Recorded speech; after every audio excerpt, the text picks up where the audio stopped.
Welcome back to my channel. Thank you for viewing my channel, and also for you that now watching my channel for the first time. Welcome. Right, I am recording this on Christmas Eve. Season greetings to everyone, and this is the best time of the year all over the world to spend with family, to spend with loved ones. Right, to reflect of the year. What a good year, good or bad a year is. Right, and to go into the new year fresh, right? Um, I just want to reflect on the match between Arsenal versus Crystal Palace.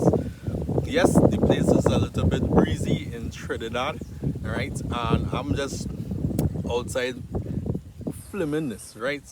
I just reflecting on Arsenal versus Crystal Palace and breaking it down a little, right? Arsenal went through on penalties, but in the first half, Arsenal could have been 4-5 nil up, or 5-1 or 3-1 in the first half. But Crystal Palace keeper keep them in the game, and he did very, extremely well.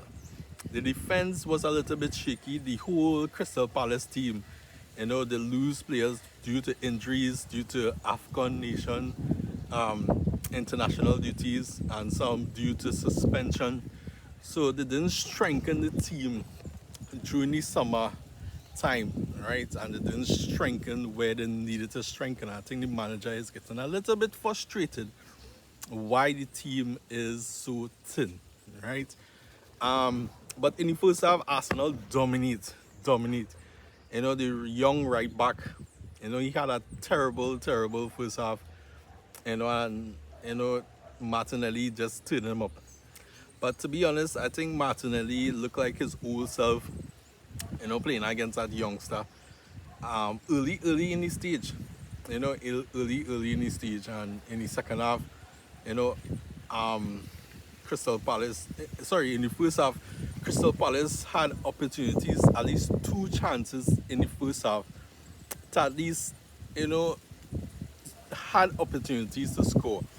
I think the left flank players, they was on a counter attack, right? And he's supposed to whipping the ball to Eddie Nketiah, and he just shoot the ball over the net, over the bar, over the goal, you know.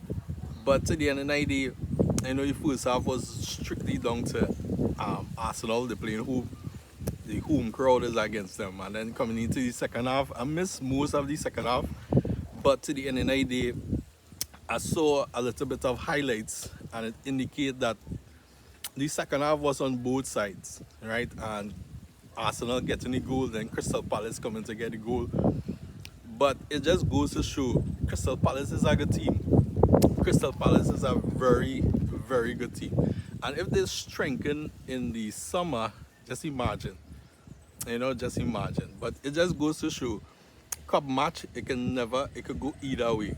So even though, and went straight down to penalties, two good goals, by either side, but it went down to penalties. Eight extremely outstanding penalties by these two clubs, right? And Kepa, who hardly getting starts for Arsenal, and also the Crystal Palace keeper as well, hardly getting starts as well. But little to do, but he shows up to the end of the match with penalties, and it shows how a good keeper he is. As Arsenal went through, they had to face Chelsea now, and Man City facing Newcastle, right? Man City facing Newcastle. So four popular teams that are winnable to win the competition, right? But I want you to drop in the comments, who do you think will win? Who will win the competition? I think I don't have my predictions already, but I want to see what is your club of choice, who is going to win it, right? Also, I believe that Newcastle is a good team. They are capable of winning it. Man City is capable of winning it. Chelsea is capable of winning it. Arsenal is capable of winning it. But it just goes to show, as the season go along, is is the teams going to improve in this season, or are they going to dip when other teams is going to be performing well, right? But yeah, so it just goes to show Arsenal is a good team. They're on top of the table, they're on top of the Champions League, but it just goes to show how strong in depth they are as a team. And the penalties that it took Crystal Palace and Arsenal, two incredible teams taking penalties. Whoa. 10 out of 10 penalties. It's just the last one, one team had to win, one team had to lose, and that is part of football. One had to win, one had to lose.